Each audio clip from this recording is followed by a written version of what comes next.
Partimos para a análise com o Pedro Brinca, economista e professor da Nova School of Business and Economics. Muito boa tarde, seja bem-vindo.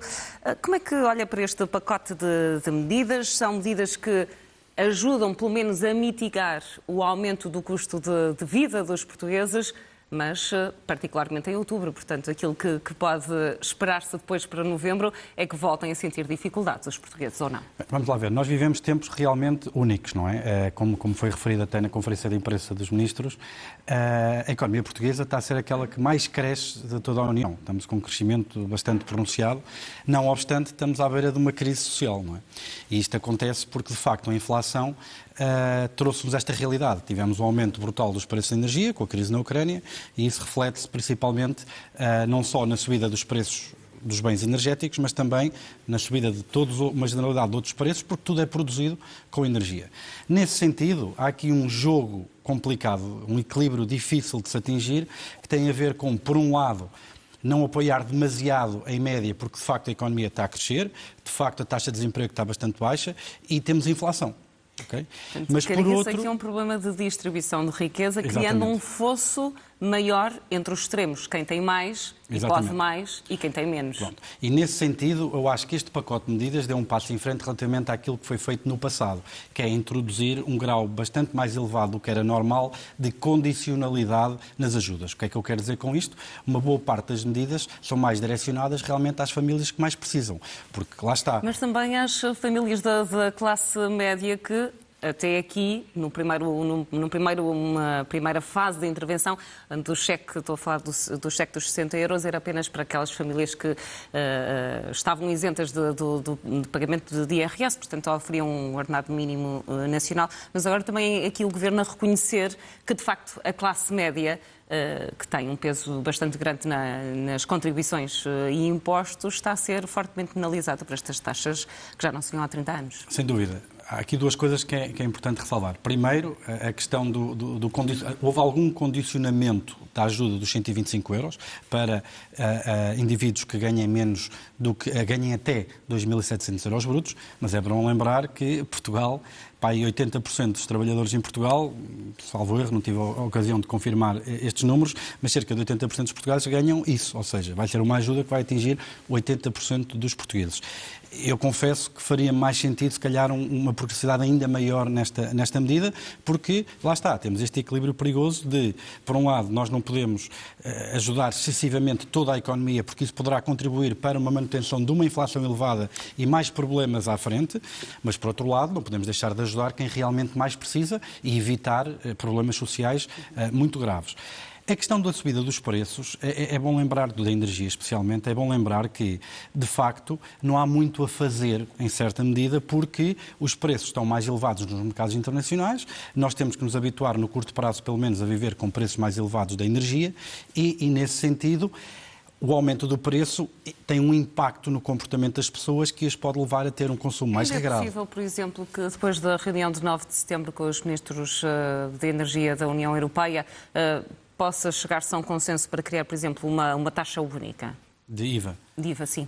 Foi já referido até pelo primeiro-ministro português, António Costa, que existe pelo menos essa vontade do lado de Portugal, que essa política de regulação do IVA seja coordenada entre os diferentes países da Europa. Eu só gostava de ressalvar este ponto, que é o facto de a energia estar mais cara e o preço subir, transmite um sinal, não é, para o mercado, para as pessoas, para as famílias, para ter mais alguma contenção nos gastos. A descida, por exemplo, do IVA sobre estes bens pode enganar um pouco, porque no mercado em que, de facto, a oferta é relativamente rígida, ou seja, a capacidade de alterar a produção de energia no curto prazo não é grande, é difícil, num prazo muito curto, de alterar essa capacidade de produção, uma descida do preço, uma descida do IVA pode não significar grande alívio para os portugueses e, na sua maioria, uma transferência de receitas do Estado para o produtor de energia. E aumentar até os gastos energéticos, de modo que nos aproximamos do inverno. Portanto, são medidas que, por um lado, aliviam, sim, de alguma forma, o aumento do custo de vida, mas, por outro lado, atacam a montante os problemas que estão na base da inflação, ou não? Não, atacar os problemas que estão na base da inflação, nenhum destas medidas ataca, porque nós temos um problema... Portanto, estamos a falar de um pacote de medidas para mitigar o aumento do custo de vida, não a inflação. Não a inflação, aliás, isto lá está, este é o tal perigo, porque este pacote obsta à luta contra a inflação. Agora, tem que ser implementado porque temos à beira de uma crise social. O que ajudaria a combater o problema da inflação é resolver os problemas que estão por trás da sua gênese e que neste momento teve a ver, no caso da energia, com uma política de descarbonização que foi realmente, se calhar, mais agressiva, mais rápida que aquilo que deveria ter sido, tendo em conta as nossas vulnerabilidades estratégicas relativamente ao fornecimento de gás russo, e tudo o que seja para diminuir a dependência da Europa desse abastecimento de matérias-primas e de gás natural, isso sim são políticas que nos podem ajudar a não voltar a passar por isto no futuro. Estas medidas que nós estamos aqui a falar e que foram anunciadas ontem e que foram melhor explicadas hoje, são medidas para tentar aliviar alguns dos impactos sociais negativos que esta crise energética está a ter e esta inflação. E muito rapidamente, porque não nos resta mais tempo, as explicações, o detalhe que foi dado hoje ajuda a explicar aquilo que ficou por dizer ontem e que suscitou tantas críticas, nomeadamente, por exemplo, nos apoios aos pensionistas? Não, essa é claramente um exemplo em que continuam as dúvidas no ar, porque, de facto, eu se fosse pensionista, eu preferia não beneficiar desta medida, por uma razão simples, porque quando eles têm esta pensão antecipada, é uma antecipação de rendimentos de 2023. Eles vão ficar literalmente na mesma, com uma diferença. É que ainda não foi clarificado, mas ao que parece, depois para o cálculo da atualização da pensão em 2024, ela vai ser feita sobre uma base mais pequena, o que significa que estão efetivamente a ser prejudicados. Eu, se fosse pensionista e não tivesse problemas de liquidez imediata, eu não quereria beneficiar desta medida. Há aqui também, que margem é que o Governo tem para, como dizia Fernando Medina, continuar a acompanhar a par e passo a situação dos portugueses e atuar assim que for necessário. Até o objetivo do Governo para este ano, em termos da arrecadação de impostos, era de mais 3 mil milhões de euros do que no ano passado. Os dados que se conhecem da execução orçamental diziam que até julho tinham sido arrecadados mais 5 mil milhões de euros. Portanto, estamos aqui a falar de um excedente, se é que se pode usar o termo, de mais 2 mil milhões de euros do que aquele que era o objetivo do Governo. Este pacote tem um valor de 2,4 mil milhões de euros. Estando a falar de uma inflação recorde de mais de 30 anos, uma situação absolutamente excepcional, que foi de resto muito sublinhado ontem pelo Primeiro-Ministro, o Executivo tem margem para fazer mais, para dar mais ou não? Bem, existe um compromisso político do Governo com os portugueses, que foi assumido em abril, que era ter um déficit de 1,9%. Okay? Nesse sentido, aquilo que este pacote está a fazer é usar o excedente orçamental face a esses 1,9%, que foi o compromisso do Governo com os portugueses, para aliviar os efeitos desta crise de inflação e esta crise energética. Nesse sentido, como boa parte destas medidas são one-off, são medidas que são condicionais e também que são únicas, do ponto de vista político, dá-lhe muito mais maleabilidade, que acho que foi uma palavra que, se não estou em erro, até foi usada no contexto da apresentação destas medidas, para as repetir se assim for necessário, ou não repetir. O problema de muitas medidas, e é um problema político, até mais do que económico, é quando nós falamos, por exemplo, de baixas da taxa do IVA, não vai ser fácil no futuro, quando as coisas voltarem a estarem normais, digamos assim, voltar a subir o IVA, porque são medidas que são muito mais difíceis de reverter. Quando falamos numa taxa de inflação, mesmo num cenário absolutamente hipotético, se no próximo mês a variação média fosse igual a zero, significava que os portugueses estavam a comprar à mesma um cabaz alimentar, por exemplo, 23 euros mais caro do que em janeiro. Portanto, é muito complicado tecnicamente depois fazer entender estes números e estes conceitos aos portugueses, sendo certo que toca no bolso a todos. Queria também trazer para a nossa conversa uma parte que foi muito sublinhada por Fernando Medina, ele que fala na prudência, nos passos certos, não dar...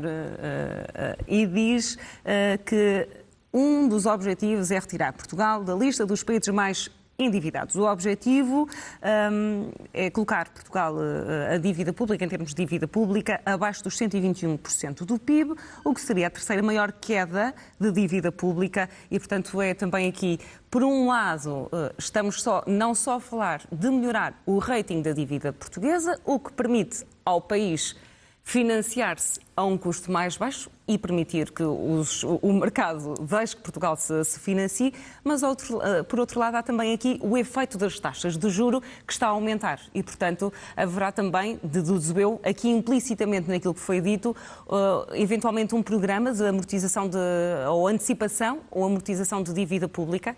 Não, o que há é que, lá está, diminuindo, de facto, o volume de déficits que nós temos, obviamente que a pressão sobre novas operações de compra de dívida será menor, não é? O que é importante lembrar também, para além desses fatores que referiu, em 2024 voltam as regras de disciplina orçamental que haviam sido suspensas por via de instauração do estado de emergência. De alguma Covid. forma, quase que se espera que sim, não é? Que se deseja que sim, porque elas foram suspensas pela pandemia. Exato. E agora também pelo contexto internacional do conflito na Ucrânia. Portanto, são situações que nos têm penalizado muito. Mas as regras de disciplina orçamental, havendo esta folga, esse cuidado... Porque, como é que é dizer? Na verdade, as regras foram suspensas para todos os países, portanto, não estamos obrigados a ela. É menos um peso em cima dos ombros, para já. Mas é um peso depois que, se não se tiver em conta agora, será demasiado pesado daqui a 2 anos, é isso? Ou daqui a 2 anos vêm tirar lições e explicações? Portugal fez isto bem, mas fez aquilo mal, a Alemanha esteve melhor aqui, a Espanha esteve melhor ali, a França que teve o comportamento certo, por exemplo? Isto é sempre um jogo de equilíbrio entre, lá está, por um lado, assegurar a execução orçamental e cumprir as regras, não é, de disciplina orçamental da União, é que estamos obrigados, e, por outro lado, ter a certeza que, do ponto de vista da crise social, as coisas estão mais ou menos bem geridas. Não sejamos ingênuos. É óbvio que nós estamos em fase com um conjunto de políticas que visam arrefecer a economia, que é um latim economista para dizer que visa tirar poder de compra às pessoas, a subida da taxa de juros. É porque, isso. de resto, era também esse o discurso do governo. Não é? Quando partidos como o Bloco de Esquerda, por exemplo, falava, e agora noutro contexto, mas falava na devolução de rendimentos aos portugueses, porque os portugueses efetivamente estavam a perder poder de compra, do lado do governo ouvia-se, não podemos aumentar o poder de compra, porque senão aí estamos ainda a aumentar a tendência inflacionista. Portanto, esse jogo de equilíbrio é muito difícil de se fazer. O jogo de equilíbrio significa que, em média, não é preciso realmente acalmar um pouco a economia e tirar alguma pressão sobre preços, porque é isso a inflação. É a vontade que as pessoas têm de comprar bens, não é acompanhada pela capacidade da economia de os produzir. Mas, ao mesmo tempo, ter a certeza, quando estamos a olhar para a distribuição, quando estamos a olhar para as famílias mais desfavorecidas, que são aquelas que depois têm um impacto mais forte, não é, com estes fenómenos, que essas estão salvaguardadas. E é esse jogo de equilíbrio que é preciso atingir. Pedro Brinco, obrigada pela análise e pelos esclarecimentos que trouxe a este Jornal do Meio-Dia. Boa tarde.